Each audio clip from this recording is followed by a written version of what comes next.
Yes, good evening to the students of the SLW646. Karibu sana, welcome to my class online. The topic dispute settlement cyber disputes on 12th December 2022, time 5 p.m. to 5:50 p.m. So unmute and read what I posted on the screen. Anyone?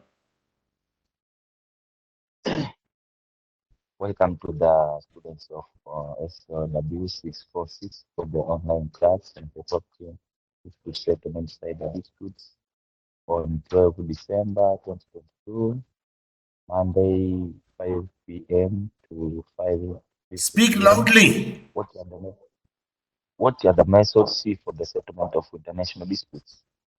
Techniques used for the peaceful settlement of international disputes are negotiation, inquiry, mediation, conciliation, arbitration, issue settlement resort to regional agencies or arrangements or other peaceful means of their own choice. Article 33 of the UN Charter. Yes, the way that you read, the way I am reading, see the difference when it is recorded. What are the methods for the settlement of the international disputes? Techniques used for the peaceful settlement of international disputes are negotiation, inquiry, mediation, conciliation, arbitration, judicial settlement, resort to the regional agency, or arrangements or other peaceful means of their own choice that is envisaged in the Article 33 UN Charter. And a host, Professor Dr. Mohammed Saheb Hussain, Professor Law School of Law, South Mwanza, Tanzania, East Africa. Yet without wasting the time, let me go to our study what we read in the last class. Up to here that we dealt it in the last class, the continuation is, therefore, when attempting to define a cyber disputes, one that should be subject to the application of the peaceful settlement of the measures, a reference to the general understanding of such a dispute and its reference to the online environment should be made. So there are different types of the settlement of the disputes should be there in international law. And this topic that we are dealing with, the cyber disputes are concerned. And cyber disputes are not on the land, it is only in the net, means internet. And when you want to know these disputes are concerned, first we have to know what is the online environment should be there.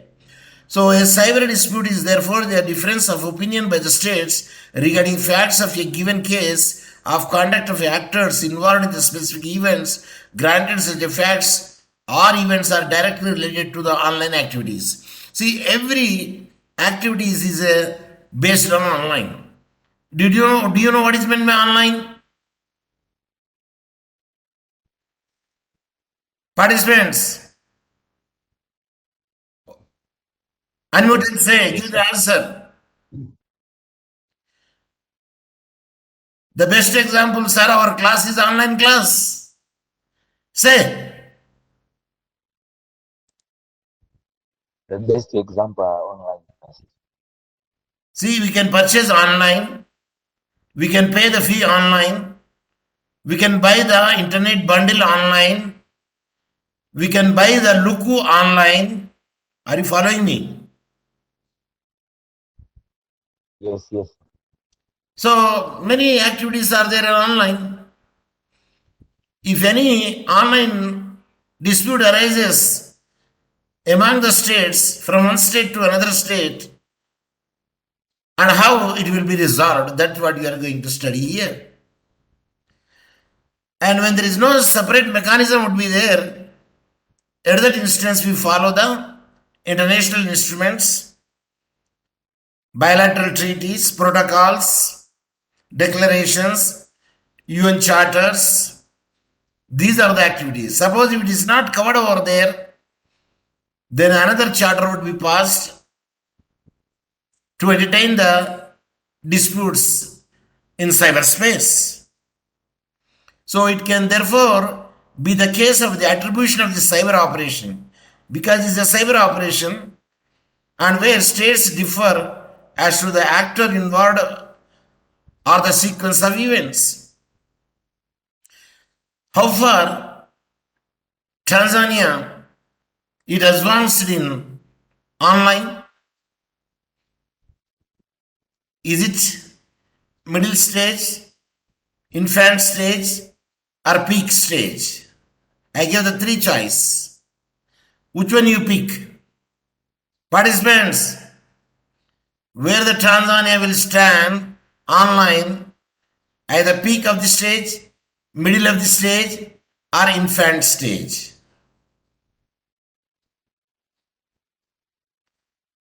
If you don't know, you say pass on. Don't waste the time. Pass on, sir. See how far that you are online perfect in Tanzania. I don't think that you are a peak level.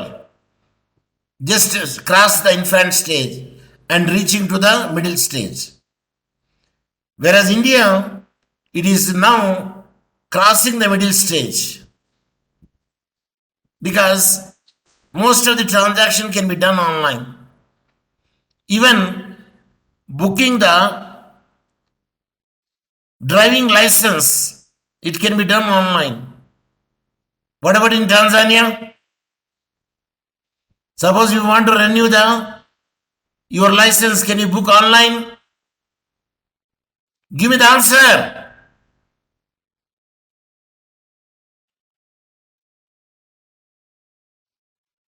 Raymond, did you understand my question?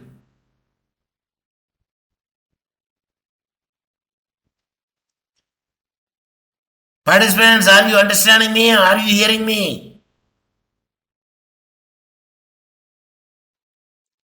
Don't be silent. Leukemia. Network is an issue. Okay, some Prasanna also be present today in the class. Okay. Welcome, Prasanna. I don't know whether you are JCJ student or you are the advanced international dispute settlement of law student. Doesn't matter. You are welcome to my class. Yes, my coming to the point is,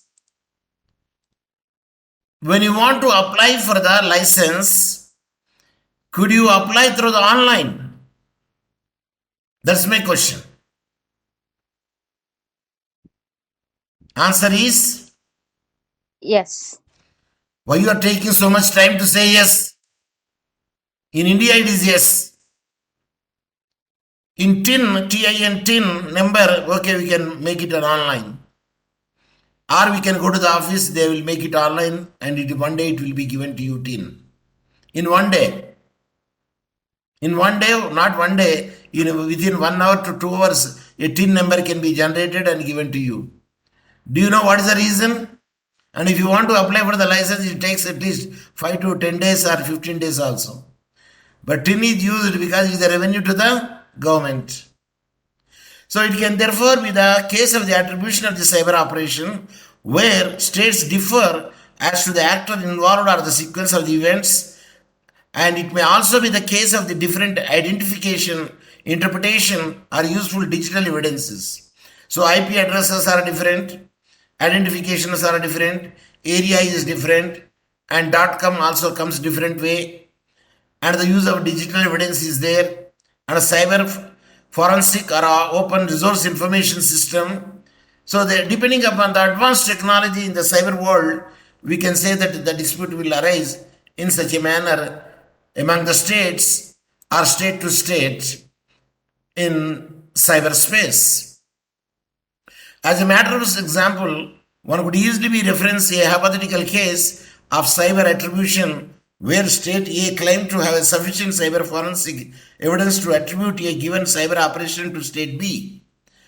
For example, we can say that if one of the state is having a lot of infrastructure and resources, especially in the forensic evidences, and it want to give the other state also for the cyber operation, and refraining, however, from the disclosing such evidence. Again, the question comes, they will transfer the technology, but they don't say that how it will be made. So state B might claim in such an event that is in a disposition of the facts, digital evidence, or interpretation of the leads, it be believed that such an attribution is unjustified or false. Then naturally, whenever a person is giving the software to anybody, any other person, of course they will sell it. You cannot pirate it. If you pirate also, you will be caught out. Only in certain reasons you can pirated software can be given to you that will be operation. But once it is collapsed over there, again you have to go to the that software which has a license to even renew it or update it. So there's such differing opinion on the activities performed with the use of the ICT, that is communication systems, and their nature, scope, and actor involved would be exemplary for cyber disputes. So in the cyber dispute, it is having the many other factors will be play an important role regarding the advancement in the ICT technology and the nature and the scope and who are the actors involved in the cyber disputes. So the Tallinn Manual 2.0 offers an example of one state alleging that another has knocked into the critical infrastructure is connected to the internet and has therefore violated the sovereignty. So sometimes they will send the virus from one state to another state to destroy the data. It is nothing but a cyber attack. At that instance, the other state, even though it is a not that much developed state, but still they can see that the virus could not attack the data and they will protect their shield, and the malware and such a thing would be advanced to not to enter the virus and destroy the data. So such a dispute may arise also when regards to the due diligence standard applicable in the specific circumstances. And noting the technical challenges of attributing the act to a state, the dispute may be resolved around a state omissions. So a state to state, how the dispute would be there. Even for the omission also, it is amount to a attack. As we say, in act, we say either in an act or omission. In the both the ways, it is amount to an offense. So it is the failure to introduce all necessary measures in order to prevent harm or damage to the neighboring state. Suppose if you fail to provide such everything to them, it is nothing but omission. So even omission also, it is amount to an attack. Such a neighboring states in a cyberspace would mean in a country potentially or effectively impacted by a cyber activity.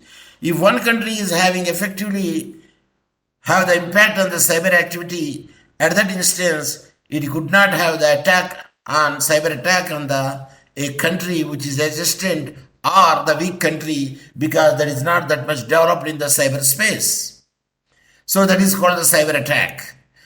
Even such a attack would be there, naturally one can approach to the institutions and education bodies, and we can manage such a thing in the form of the different form of international mediation mode, which is nothing but conciliation, mediation, arbitration, and inquiry, etc. So it could also be argued that a failure to prevent a cyber espionage activity is amounting to the infiltration of the network located within the state jurisdiction could also be fall into the same category.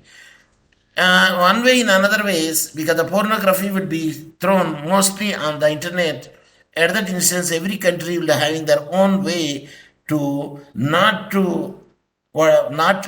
that that site can not be opened. Sometimes you could say that it is restricted by the government of Tanzania, and they will not allow such a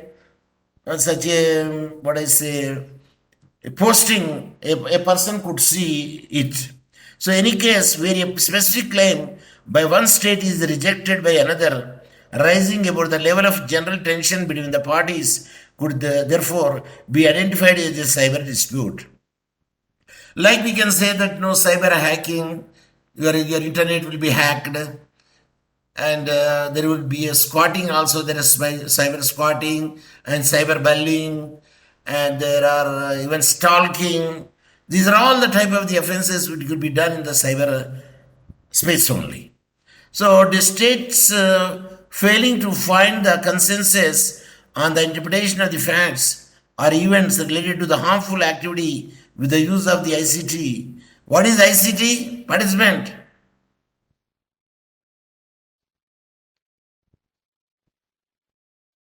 Participant. Are you hearing me? ICTs would be in a position. What is the full form of ICT? I'll check in the Google, sir. Please. The information, that is the communication technology. Information. Yes, sir. Information and communications technology. Yes, information and communication technology is called ITC. IT means information technology. Would be in a position to deploy the international law measures for the peaceful settlement of such a disputes.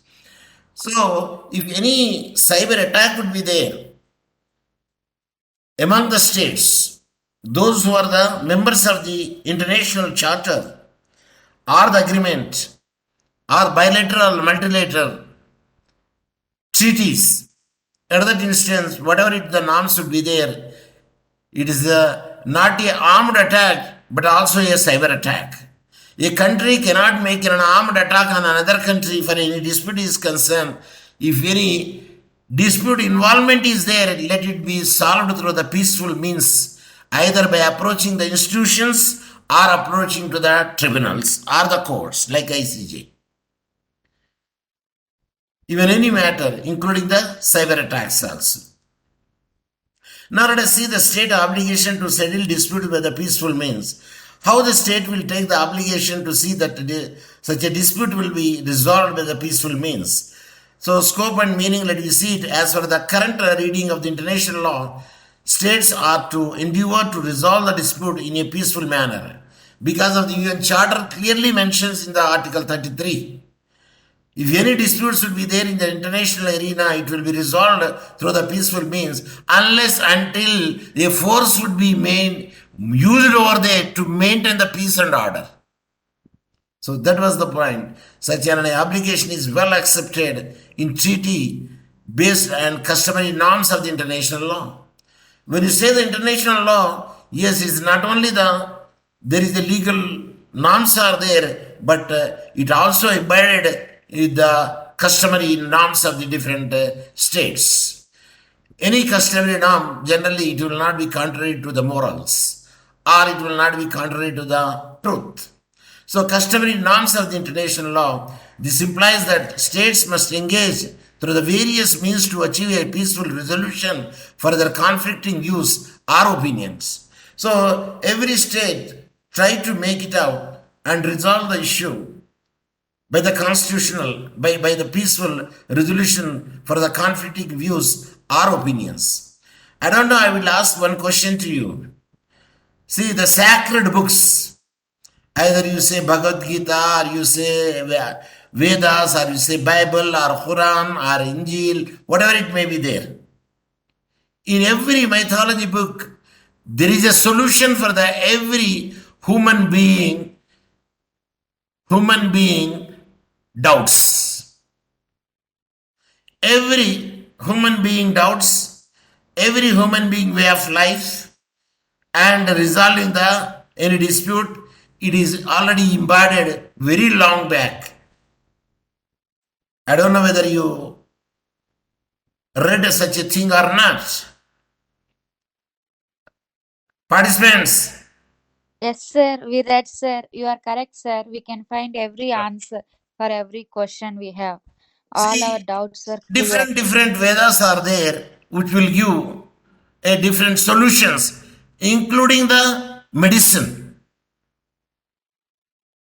Yes, sir. Including how to drink water. Yes, you tell me what is the scientific way to drink water?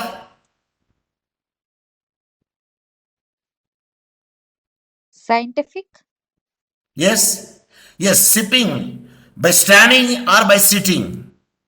By sitting, sir. By sitting and you are sipping, you have to sip it. not throw directly. Some people will make it out overhead, the glass will directly pour into the mouth.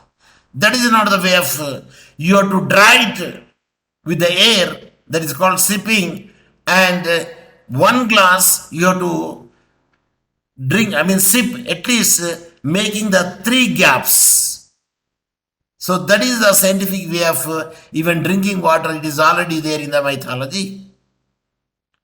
So the obligation to peaceful settlement of interstate disputes originate from the centuries of the international law dating back late 19th century with the Alabama claims arbitration. It is already there in our sacred books how the disputes will be resolved. And granted that it has been confirmed, and amongst others by the United Nations group of the government experts, that is the UNGGE, they will making a research and to see that what is the best way to resolve the dispute without making the encroachment of the force, and by peaceful means we can resolve it. That international law applies offline as it does online. Both the thing, either offline disputes are there or the online disputes are there, but the principle is the same. It is only the appropriate to assume that this well-established principle of international law should be applied to cyber dispute as defined above. For instance, when you are purchasing any article or provisions, and we purchase by means of what? Either by weight or by size. And there is a means of it. Either by weight or by the size. The same way you can also transact online also. Whatever you think you did in offline, the same thing you can do in online also. But not certain things, not many things. Like honeymoon, you cannot do it on online. Are you following me? Participants? Yes, sir. Correct, sir. I appreciate. As far as early 21st century, the recognized measures and procedures to peacefully settle international disputes include the non-binding negotiations and good offices and mediation, as well as arbitral and judicial methods. So there are many methods are there: non-binding negotiations, binding negotiation, good offices, inquiry, mediation, arbitration, conciliation. So these are all the modes where we can resolve the dispute. And if it is not resolved by this method, we can approach to the court or tribunal. Especially in 1970, UN Declaration on the Principle of the International Law concerning the friendly relations and cooperation among the state requires the national authorities to seek early and just settlement of their international dispute by negotiation, inquiry, mediation, conciliation, arbitration, judicial settlement, or resort to the regional agencies or arrangement or other peaceful means of their choices. Even agencies, UN Security Council and General Assembly are different tribunals and different organizations either in the Europe or in the Western world or Asian world. Those who are the organizations where the states are the members of that organization, and they will resolve the disputes are concerned if it is of any such a nature. So regional organization also there where it can be done the disputes resolution. So as per the current understanding of these principles, there is no direct obligation for states to choose a particular measure for a given dispute, although such an obligation may be enshrined within a dedicated treaty. So for each disease, there is a different type of the medicine would be there. For same disease, all the things will not be cured. I don't know whether you agree or not. Like in India, there is a Jinda Tirismat is there. The people say Jinda Tirismat, that is for many diseases, it will cure it. Am I right? Rahman, Say yes. Yes. Sorry, I don't know, sir. Okay, imti arbaini. Yeah. Sema imti arbaini. Imti tree arbaini 40. 40 diseases, the tree will cure it. What is that tree name? Mwarubaini. Neem tree. Mwarubaini. Oh, you are breaking voice. You are breaking voice.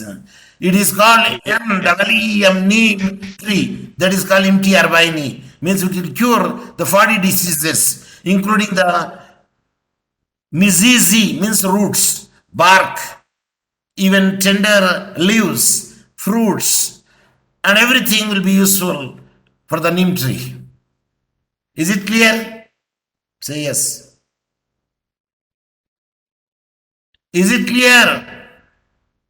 Yes, sir. Yes, I appreciate. Furthermore, states are not obliged to address a dispute through a particular mechanism and which they have not consented. So there is no particular mechanism would be there, and where they did not give the consent, every dispute having its own method of dealing with things. So this implies that a specific measure to mitigate an international conflict may only be implemented when both the parties to the said conflict agree.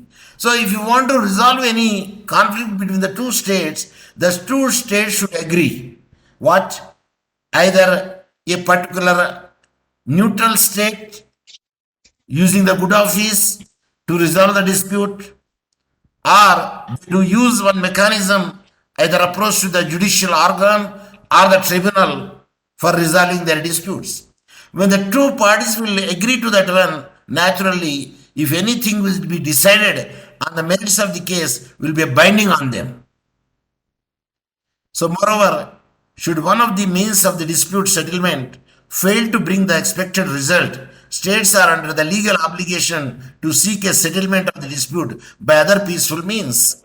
Suppose if the dispute is not resolved by one means, then other means can be used over there, agreed between them. Once I told you that suppose the two brothers are there or two sisters are there, or one brother, one sister is there, and they want to, only one apple is there. Apple, okay, A-double-P-L-E, apple, and they want to divide equally. So what is the method you have to adapt it? What is the mechanism you have to do it? Sir, we have to weight it equally, and weight by weighing we can do it. Suppose there is no balance. There is only one knife is there. At that instance, what do you do? If you know it, you tell me. If you don't know it, you say pass on. I will give the answer. Don't waste the time. We will cut it half, sir. How exactly it will not cut out?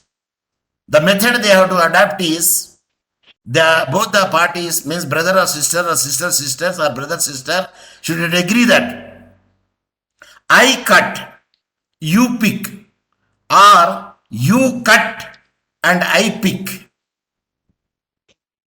Is it clear? Yes, sir. So a person who is cutting, you should be very much careful. In case if it is not careful, but it will be definitely that the other party will take the bigger part. Am I right? Yes, sir. So that is the best way for the resolving the mechanism. And another mechanism I will give just for your understanding is concerned. Because, and one son, he will be purely vegetarian. Yes, please. Do you want to ask anything? Do you want to say anything?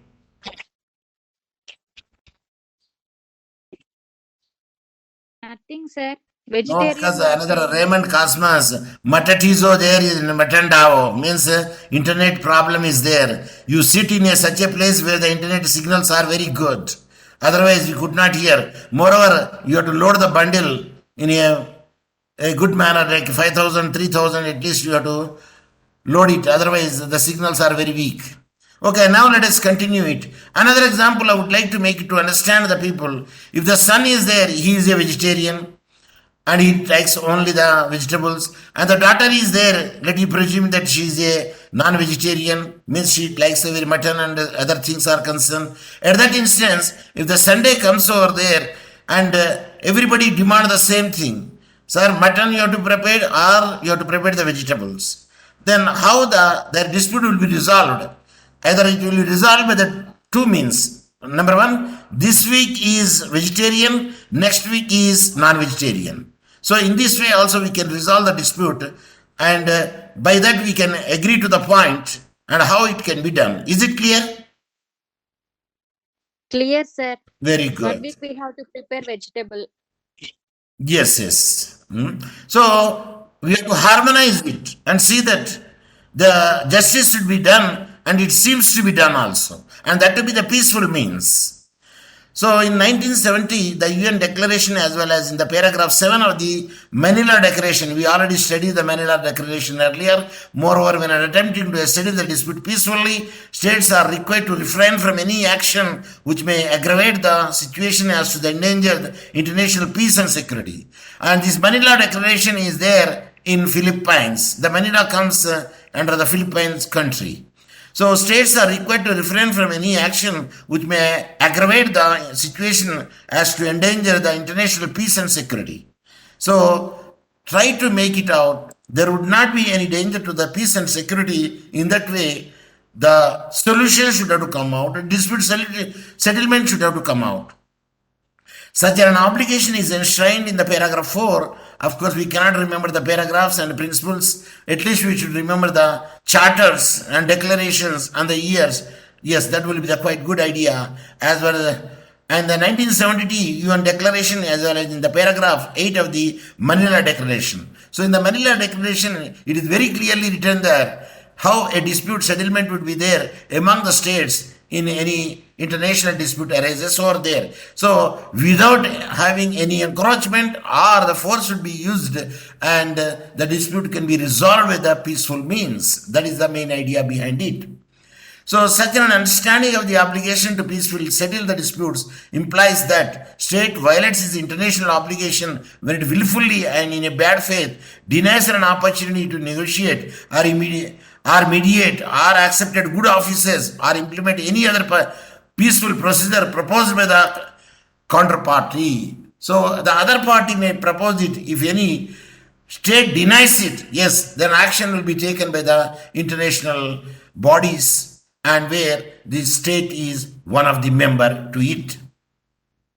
So similarly, should a particular mean or the procedure fail to deliver a peaceful solution or resolution, states failure to seek further procedure that might help to resolve the potential international conflict are to be regarded as a contrary to its international obligations derived from the norms and named above. So if one solution is not giving a rightful and amicable and peaceful settlement, then we can adapt a different mode. Suppose if you fail to get the bus and you will catch the train. If you fail to catch the train, you will catch the plane. Am I right? Yes, sir. Why? We have another option. It is a time factor, it is a speed factor. We will count it and you reach to the destination in time. Yes, Professor. Bus, its running is very less, but train running is very more. When your bus fails, you catch the train. When the train fails, you catch the plane because you reach in no time. Is it clear? Yes, Professor. Suppose if you love somebody else, if you love a lady or a girl or a woman or a beautiful woman and a Rambo, anything, if she dumped it, can you grow your beard and you will become unmarried till your life? Can you repeat it, sir? If a woman or a girl or a Rambo or a beautiful girl dumped you, you know what is meant by dumped? She said that I will marry you, I will marry you. Later she thrown you outside. That is called dumped. The garbage is dumped.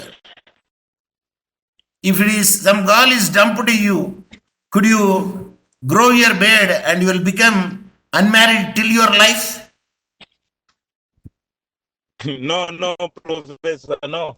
No sane man, no prudent man can do so. So what do you do? If she dumps one and you dump two and you go proceed and you marry the third one if you want. But generally people will not do. Am I right? Yes, sir.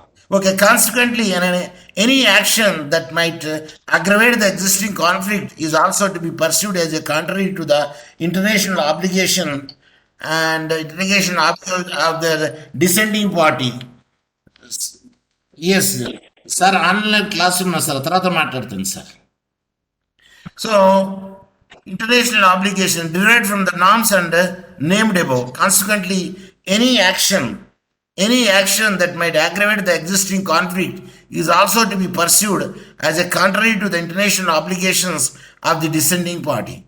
So now, any action that might aggravate the existing conflict, and naturally when a conflict would be there, we should not try to aggravate it. We should try to cool it. Suppose the fire is there, can you aggravate with the fuel? You have to extinguish with the water. Am I right? Yes. So it is to be pursued as a contrary to the international obligation of a dissenting party. So now, a dissenting party means a party which will not agree to your terms and conditions. Like we can say in the division bench, judgment is given, for instance, 7 bench or 9 judges bench or 5 judges bench, which has given the judgment, and sometimes no, the 4 will give assenting judgment and 3 will give dissenting judgment. Then which judgment will prevail? Ascending judgment. Assenting 4 judgment will prevail over there because majority is the law there. Even every judge will give their own way of judgment, sometimes ascending, sometimes descending. It depends upon the way the school of thought and where the judge has brought out, or which he seems is a natural one. Like an example which I am giving, death penalty is a barbaric act or death penalty should be there. Hanged to death. The punishment should be there or it should be abolished. There are two schools of thought are there. One school of thought, means human rights school, they say it's a barbaric act. But another school of thought say, no, it should be there. Otherwise, people will kill the another man like killing the chicken. There is no apprehension of killing. And hence, apprehension should be there. If you kill somebody, yes, the punishment is hanged to death. At least he should realize that before he wants to kill. Is it clear? Clear, sir. It is a deterrent punishment should be made over there, and hence the people will not do such a offense again. That is the idea. As for the 1970 declaration, state parties seeking settlement. Yes, do you want to say anything? Raymond, your internet is not good.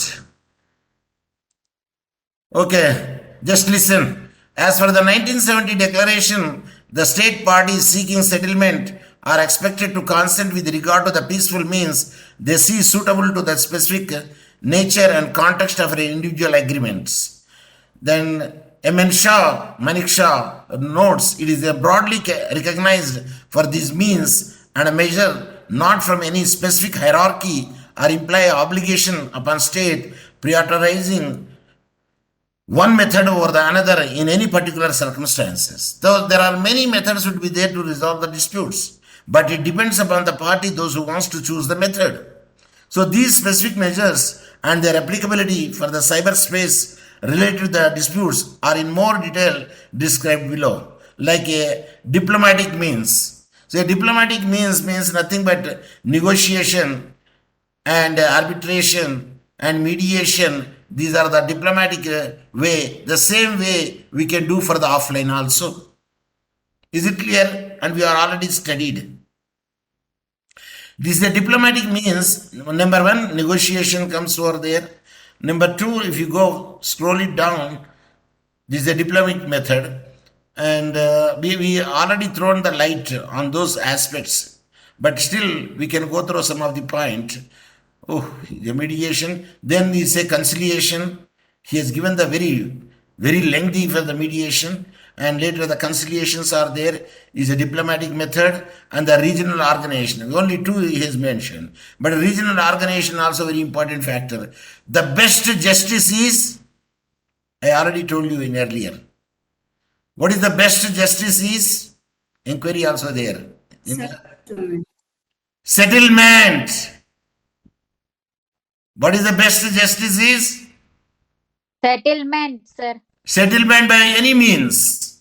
Either through the negotiation, or through the arbitration, or through the conciliation, or through the inquiry, or by any other mediator, or by the good office, or by the court, or by the institutions, or by the charters. See, there are many means are there if you want to resolve your dispute. Is it clear?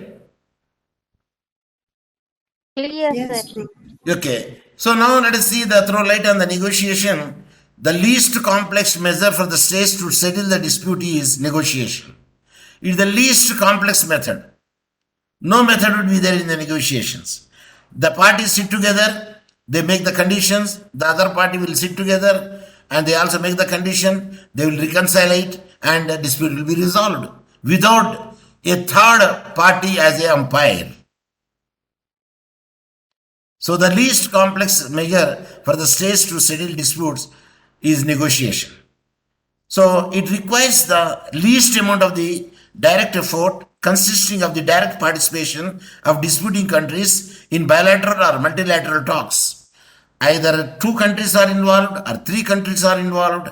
It doesn't matter. They sit together and each country make the norms and the other country also keep the norms and they will reconcile it and they come to a conclusion and resolve the dispute in amicable way without encroaching on somebody's rights or without encroaching a state sovereignty.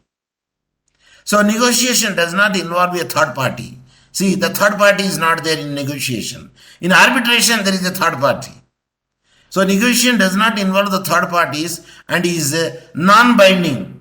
Of course, is a non-binding in the sense if they want, they can bind it. If they don't want, they can again approach to the other body. So generally, when they're binding it, no, they will agree it, they sign it, and that will be stamped by or endorsed by any adjudicating body so that it will be authentic. So when it can be proved as a relevant document when he wants to prove in the court of the law, a marriage certificate will be taken. Why do you take the marriage certificate? Tell me. Why do you take the marriage certificate? You can show as a proof to any organization that you are got married. Is it or not?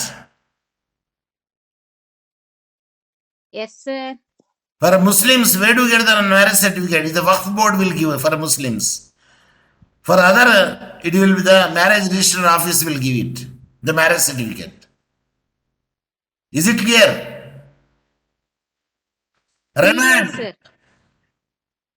where do you get the marriage certificate? Sir, I did not marry.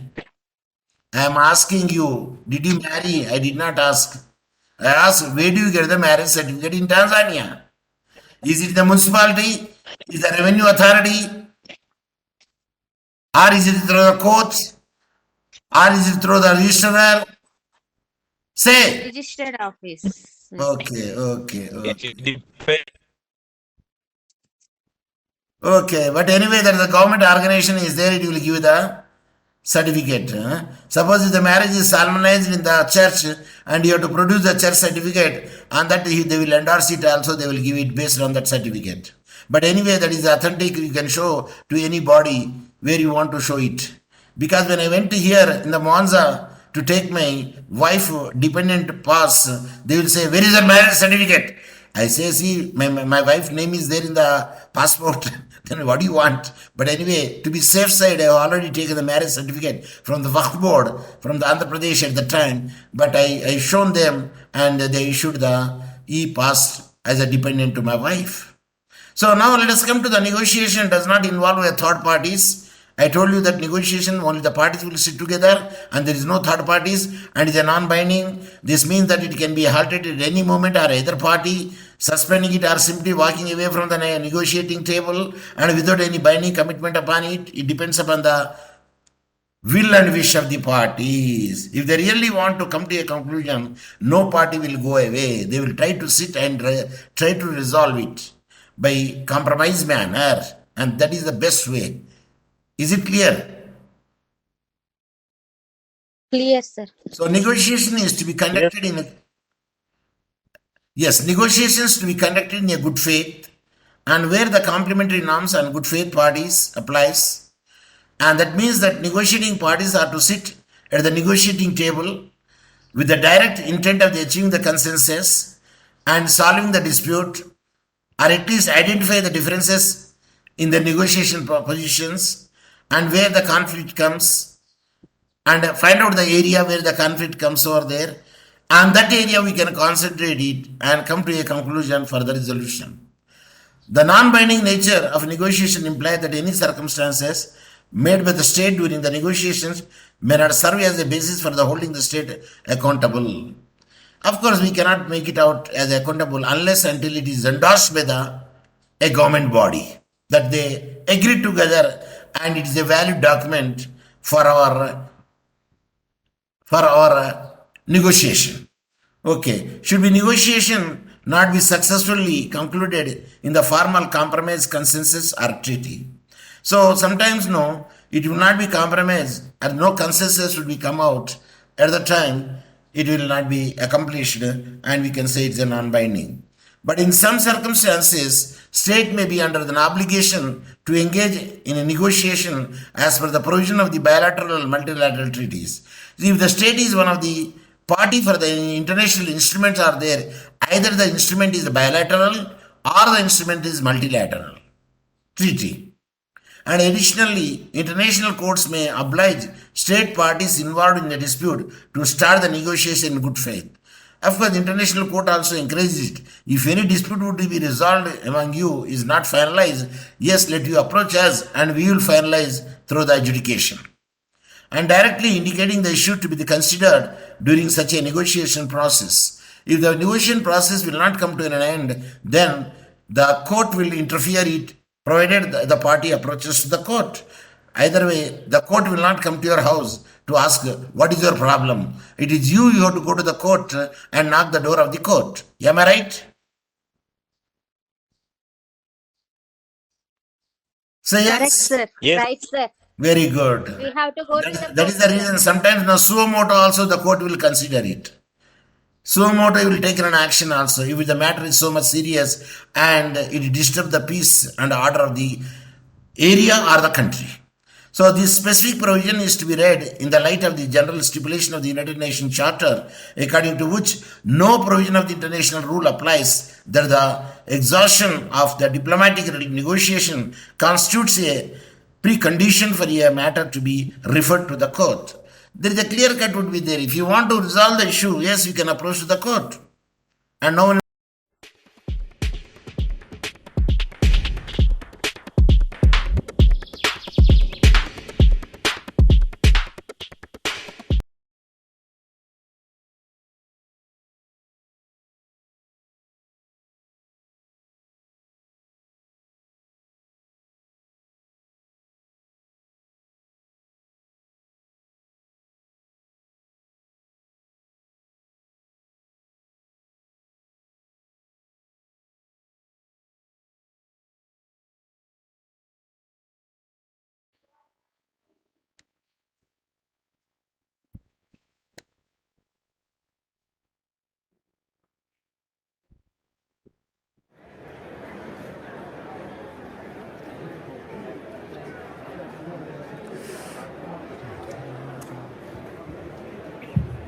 Mungu ibariki Afrika, wabariki viongozi wake, hekima, umoja na amani. Hizi ni ngao zetu Afrika na watu wake. Ibariki Afrika, ibariki Afrika, tubariki watoto wa Afrika. Mungu ibariki Tanzania, dumisha uhuru na umoja wake kwa waume na watoto. Mungu ibariki Tanzania na watu wake. Ibariki Tanzania, ibariki Tanzania, tubariki watoto wa Tanzania.